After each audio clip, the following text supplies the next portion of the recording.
Even for Good, le podcast qui réconcilie paillettes et planètes. Je suis Émilie de The Good et j'ai l'honneur d'animer ce nouveau rendez-vous coproduit avec Unimev et l'Opco Atlas.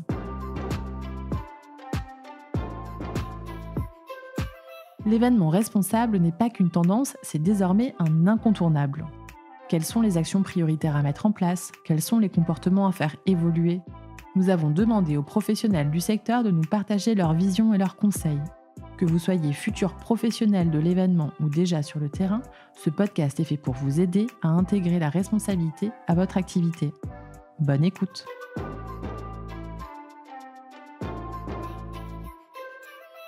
Bonjour Christophe Divy. Oui, bonjour Émilie, bonjour à tous.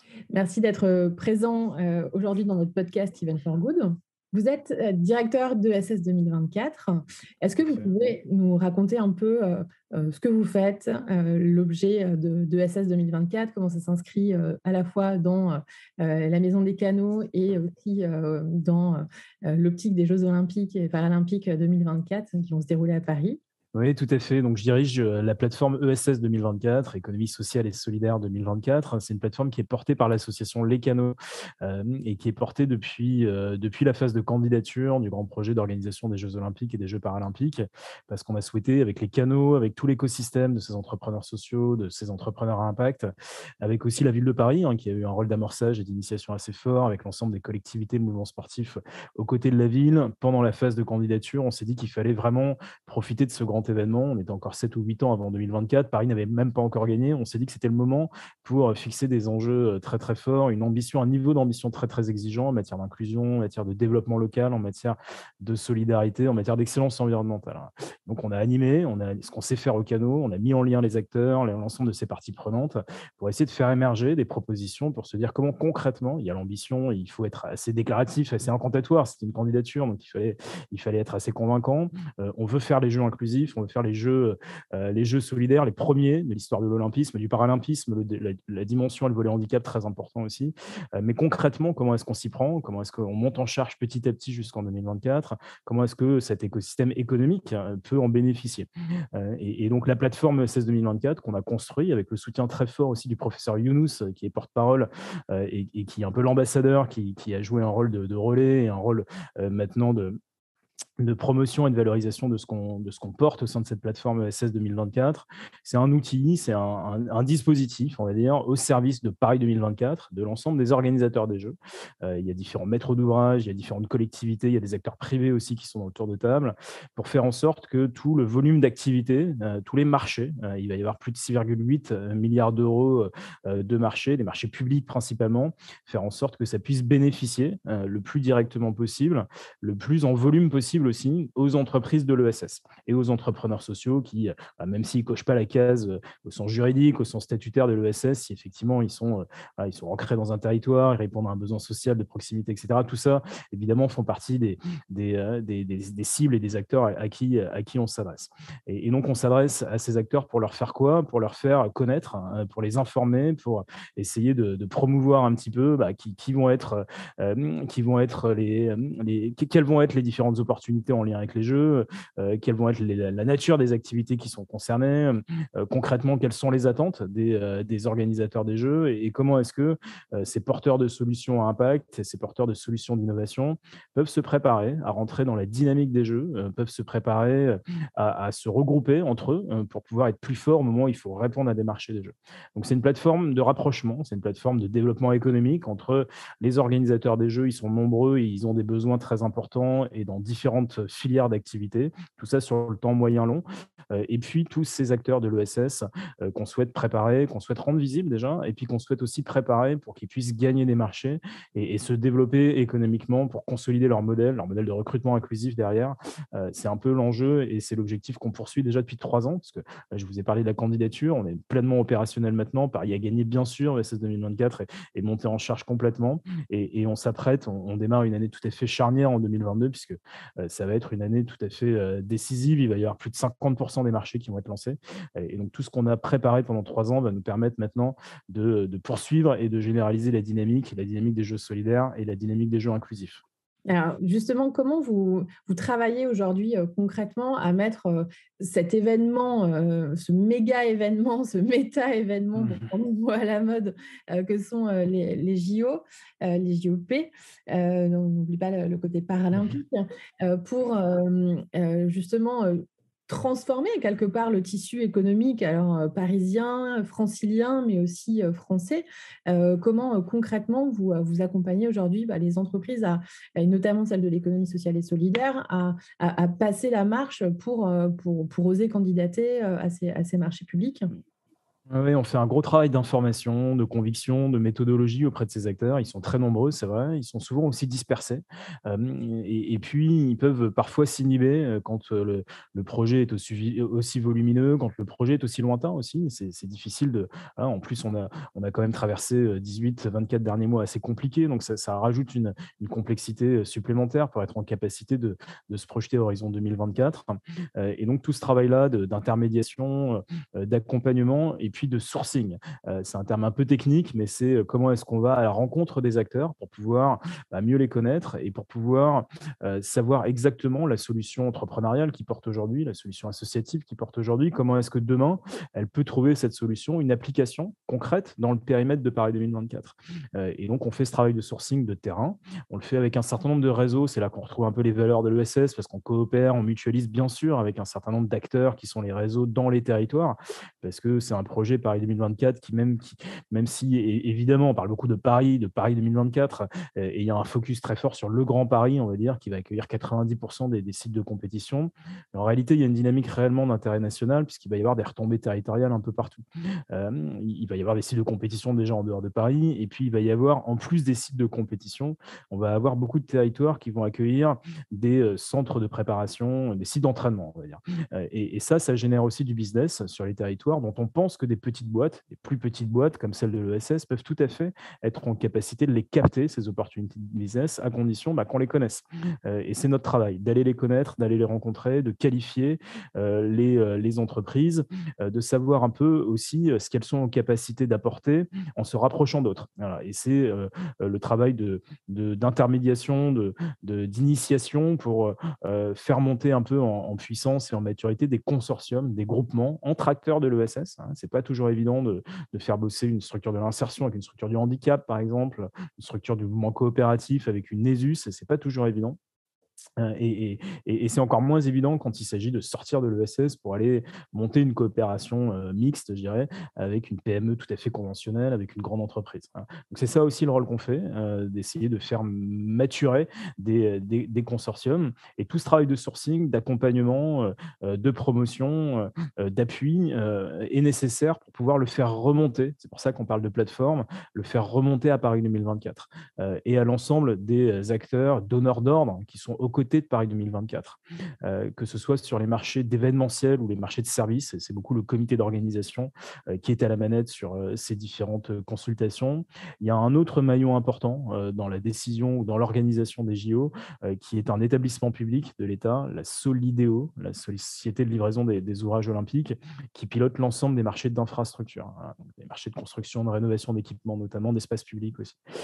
Et là, il y a un gros enjeu aussi pour des acteurs de l'ESS, parce que la nature de ces activités peut être tout à fait propice. Enfin, il y a un potentiel des acteurs de l'ESS à pouvoir apporter des réponses ou des éléments de réponse. Voilà. Et donc, nous, on fait un travail d'aide à la décision, finalement, auprès de ces donneurs d'ordre, de ces décideurs, de ces acheteurs, le moment venu, pour que dans toutes les consultations, dans le périmètre des jeux, on puisse avoir déjà des spécifications, on puisse avoir des grandes orientations, on puisse avoir des critères. Le moment venu, il faut critériser les consultations pour faire en sorte qu'effectivement, sur la durabilité, sur la RSE, on puisse avoir une forme de fléchage vers les entreprises de l'ESS qu'on aura sourcées. Voilà.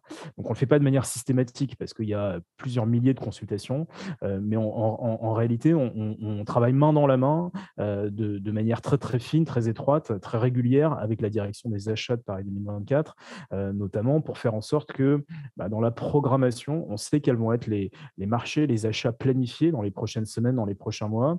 On regarde sur ces activités quel est le potentiel à agir, à proposer, à fournir, à équiper de l'ESS. Et du coup, en fonction de ça, on essaye d'éclairer la décision d'achat pour que l'ESS soit présente dans les cahiers des charges. Voilà. Donc, ça peut être des critères plus ou moins exigeants, plus ou moins pondérés. Et je vais prendre un exemple pour essayer d'illustrer un peu concrètement les choses. Et on est mardi, on a eu hier, en début de semaine, un appel d'offres important qui est sorti de la part de Paris 2024. On l'attendait, il a mis du temps à être travaillé parce que c'est un enjeu tout à fait colossal. Ça va être un marché très visible, très attractif. C'est le marché de production de la cérémonie, des cérémonies. Et il va y avoir un niveau d'attente très très fort. C'est forcément des grosses agences, des gros acteurs de la production événementielle qui vont se positionner. Mais il y a un critère autour de la RSE et de la durabilité de l'impact, on va dire, à 20%. Ce qui est tout à fait novateur, ce qui est tout à fait inédit. Et c'est ça un peu la démarche de transformation qu'on essaye d'activer avec Paris 2024, c'est se servir de cet événement pour installer une dynamique plus en profondeur de transformation des pratiques d'achat, côté donneur d'ordre, les publics, les privés, et transformation aussi des pratiques de recherche de débouchés commerciaux quand on est dans le champ de l'ESS. Mmh. Et justement, on dit souvent que la volonté de ces Jeux, notamment c'est la volonté de la maire de Paris et de tous ceux qui ont posé cette candidature, c'était de faire de Paris 2024 des Jeux inclusifs et durables, si je me souviens bien un peu de la signature sous-jacente. C'est quoi aujourd'hui les critères, enfin, qu'est-ce qu'on met derrière ces mots d'inclusion, de durabilité? Quels vont être enfin, les critères RSE qui sont regardés, les critères importants? On a le sujet carbone, mais j'imagine qu'on a aussi la dimension d'inclusion, de diversité. Enfin, voilà, quels sont un peu tous ces critères qui sont attendus aujourd'hui de la part des entreprises qui répondent au marché? Oui, tout à fait. Paris 2024 s'est doté d'une stratégie assez ambitieuse en matière d'achat, une stratégie dite responsable des achats. Ça veut dire que dans chacune de ces consultations, on va retrouver 5 grands piliers, 5 grands axes qui vont venir nourrir un petit peu l'ensemble de la consultation et qui vont se traduire par des critères d'attribution, des critères de notation, des critères d'exécution aussi. On a le premier critère qui est autour de l'économie circulaire. Comment est-ce que, dès la phase de conception, on essaye d'être le plus éco-responsable possible, et comment est-ce qu'on pense déjà la seconde vie, après une première vie, en réalité une durée de vie olympique et paralympique qui est très courte, sur l'ensemble de la gamme des matériels, des équipements, des aménagements, des articles, etc. etc. Il y a le deuxième axe, ou le deuxième critère, autour, vous l'avez dit, de la neutralité carbone. Comment est-ce que systématiquement, on crée les conditions de réduction maximale des émissions nettes de carbone. Et on retrouve nécessairement, à la fois dans ce qui s'appelle, c'est un peu technique, mais le cadre de spécification, les grandes prescriptions, et puis ensuite dans ce qui est plus spécifique en fonction de chacune des consultations. On va retrouver des éléments, des guidelines, donc des éléments de cadrage pour que les entreprises puissent soumissionner. Le troisième grand pilier, ou le troisième grand critère, c'est sur l'innovation sociale. C'est là qu'on commence à toucher les questions d'insertion par l'activité économique en particulier, de recours à l'emploi pour des personnes vulnérables ou des personnes qui en sont éloignées. Toujours dans une dimension de construction ou de continuité de parcours. L'idée, c'est d'acquérir une expérience ou d'avoir une situation professionnelle pendant la durée des Jeux pour pouvoir ensuite la valoriser et la capitaliser par la suite. C'est un peu lié, le quatrième grand critère, mais il est spécifiquement orienté vers les personnes en situation de handicap. Avec là une mesure, parce que pour chacun de ces critères, derrière, on se dote d'un arsenal de différents indicateurs, de mesures. Et donc, on va regarder précisément la part de marché confiée à des structures du handicap, des ESAT, des entreprises adaptées. On va regarder ce que ça crée derrière, ce que ça génère derrière comme emploi direct et indirect pour ces personnes en situation de handicap. Et puis le cinquième, c'est sur le développement économique local, ou la création de valeur économique dans les territoires de proximité, pour faire en sorte cet effet levier qu'on attend sur les territoires, ou cette dimension d'héritage qu'on souhaite obtenir avec un événement qui est, bien que très très waouh, en réalité est un événement très éphémère, bien sûr. Et donc l'idée de durabilité qu'on se pose systématiquement. Voilà un peu, en tout cas pour Paris 2024, les 5 grands critères qu'on va retrouver systématiquement dans toutes les consultations.